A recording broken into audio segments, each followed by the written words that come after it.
எல்லாருக்கும் வணக்கம். நான் உங்கள் மகேந்திரன். ரீசெண்டாக நான் ஒரு இன்டர்வியூ கொடுத்துருந்தேன். அதில் நான் பேசின நிறைய விஷயங்கள் பயங்கரமாக ட்ரால் ஆச்சு. இன்ஸ்டாகிராம், ட்விட்டர்லேருந்து இன்னைக்கு காலைல யூடியூப்லலாம் பார்க்கும்போது எனக்கு ரொம்ப ஷாக்கிங்காக இருந்துச்சு. யாரெல்லாம் நான் ரொம்ப மதிக்கிறனோ, நான் யாரோட கருத்துக்கெல்லாம் கரெக்ட்னு இவ்வளோ நாள் என் ஃப்ரெண்ட்ஸ் கிட்ட பேசிகிட்டு இருந்தனோ, அவங்க எல்லாருமே என்னை பற்றி பேசியிருந்தாங்க. அவங்க ஒரு செகண்ட் நினச்சிருந்தா மகேந்திரன் இதை சொல்ல வரல, இதை தான் சொல்ல வந்திருந்தாரு அவங்க சொல்லியிருக்கலாம். பட் அவங்க சொல்லலை. It's okay. இது நான் தானே பேசுகிறேன் சார், சின்ன கிளாரிஃபிகேஷன் வீடியோ கொடுத்துடலாம். அண்ட் என்னோட மக்களுக்கு நான் என்ன சொல்ல வந்தேன்றதை கரெக்டாக சொல்லிடலாம் அப்படின்றதுக்காக தான். கேள்வி கேட்டால் கரெக்டாக வந்துருமா நான் கேட்டேன்.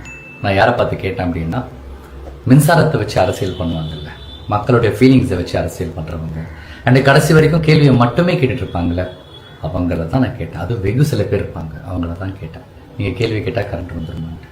அதுக்கப்புறம் 6 மாதம் டைம் கொடுங்க, நீங்கள் கேள்வியே கேட்காதீங்கன்னு நான் ஏன் சொன்னேன் அப்படின்னா, அண்ணா ஆட்சிக்கு வரும்போது எனக்கு ஒரு 6 மாதம் கால அவகாசம் கொடுங்க, நான் கண்டிப்பாக எல்லாத்தையும் கரெக்டாக செட் பண்ணி உங்களுக்கு ஒரு நல்ல ஆட்சியை நான் கொடுப்பேன் அப்படின்னு அவர் சொன்னார்.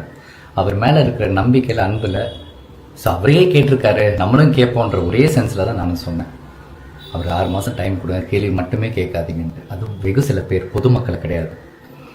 அண்ட் அப்புறம் இந்த சோலார் சிஸ்டம்லாம் சொன்னேன். எஸ், அது என்னுடைய தப்பு தான், அது என்னோட வார்த்தை பிழை தான்.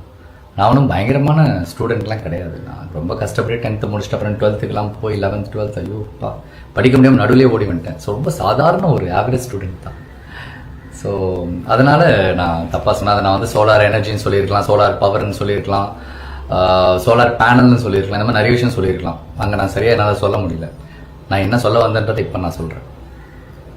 2015 கொச்சி இன்டர்நேஷ்னல் ஏர்போர்ட், நம்ம கேரளாவில் ஒரு ஏர்போர்ட் இருக்குது. அந்த என்டையர் ஏர்போர்ட்டும் சோலார் எனர்ஜி சோர்ஸில் தான் அது ஒர்க் ஆகிட்டு இருக்கு. என்டையர் ஏர்போர்ட் நீங்கள் ஃபுல்லாக பார்த்தீங்கன்னா அந்த ஏர்போர்ட்டை சுற்றி சோலார் பேனல்ஸாக தான் இருக்கும். அதில் வர்ற அந்த எனர்ஜி சோர்ஸில் தான் அந்த ஏர்போர்ட்டே ரன் ஆகிட்டு இருக்கு. உலகத்திலேயே ஃபர்ஸ்ட் ஏர்போர்ட். நான் அதை பார்த்துருக்கேன். நான் அப்போ நினச்சிருக்கேன், ஏன் நம்ம தமிழ்நாட்டில் இந்த மாதிரிலாம் இல்லை, நம்ம கிராமத்தில் எவ்வளோ மக்கள் கஷ்டப்பட்டுக்கிட்டு இருக்காங்களே, அங்கே ஒரு கவர்மெண்ட் செஞ்சுதே, இந்த நம்ம ஊரில் கவர்மெண்ட்டே செய்யலையா அப்படின்னு நான் நினச்சேன். அப்புறம் பார்த்தா 2011 அன்னைக்கு சிஎம்மாக இருந்த ஜெயலலிதா அம்மா அவங்களோட வீட்டு மனை திட்டத்தில் வீட்டுக்கு மேலே சோலார் பேனல்லாம் வச்சு செட் பண்ணி ஒரு டெக்னாலஜி இன்ட்ரடியூஸ் பண்ணியிருக்காங்க. ஏன் பண்ணாங்க? மக்கள் கரண்ட் இல்லாத நேரத்தில் கஷ்டப்படக்கூடாது, அவங்களுக்கு இந்த ஃப்ரீ சோர்ஸ், இந்த ஃப்ரீ எனர்ஜிலேருந்து எலக்ட்ரிசிட்டி வந்துட்டு ப்ரொடியூஸ் ஆகும், இதில் மக்கள் ஓரளவுக்கு பயனடைவாங்கன்ற ஒரு டெக்னாலஜி. அன்றைக்கி நம்ம அதை ஃபாலோ பண்ணி தான் இன்றைக்கி இந்த 2026 நம்ம டெக்னாலஜி நல்லாவே நம்ம அதை புரிஞ்சிருப்போம். அதெல்லாம் நம்ம மிஸ் பண்ணிட்டோம். இதெல்லாம் தான் நான் சொல்ல வந்தேன். அப்புறம் சொன்னேன், என் வீட்டிலேருந்து கரண்ட் எடுத்துக்கணும். நான் எப்படி என் வீட்டிலேருந்து கரண்ட் எடுத்துப்பாங்க? என் வீட்லேயும் கரண்ட் எடுத்தாலும் எடுத்துக்கோங்க, நான் இப்படியே இருக்கேன், கஷ்டப்படுறேன், இந்த மக்களாக கஷ்டப்படுறேன்னு தான் நான் சொல்ல வந்தேன். இந்த மாதிரி நிறைய விஷயங்கள் பயங்கரமாக தப்பாக கன்வே ஆகிடுச்சு. அதுக்கப்புறம் சொன்னாங்க, மகேந்திரனுக்கு பயங்கர திமிரு, அவன் வந்து சின்ன வயசுலேருந்தே பயங்கர திமிரு, ஒரு டேரக்டர் முடி கால் மேலே கால் போட்டு இன்னும் சீன் இப்பெல்லாம் கேட்டான். அப்படிப்பட்ட ஒரு சம்பவம் நடக்கவே இல்லை. என்னை பற்றி பேசின அண்ணாவுக்கு நான் ஃபோன் பண்ணி கேட்டேன், என்னன்னா என் பேரெல்லாம் சொல்லிடுங்க, எப்போ நான் நடந்துச்சு அப்படின்ட்டு. அப்போ சொன்னால், இல்லை மகேந்திரா, உன்னை எனக்கு சின்ன வயசுலேருந்தே தெரியும், நான் சும்மா இதை விளையாட்டுத்தனமாக பேசி சும்மா ஒரு ஃபன்னுக்கு அப்படி பேசிட்டேன் அப்படின்னு. சரி, நான் பரவாயில்ல, நான் விட்டுட்டு 2 வருஷம் ஆச்சு. இன்றைக்கி நீங்கள் அதையும் கிளறிட்டு இருக்கீங்க. மகேந்திரன் திமிரு, ஆட்டிடியூட், அவன் யாருமே மதிக்க மாட்டான்.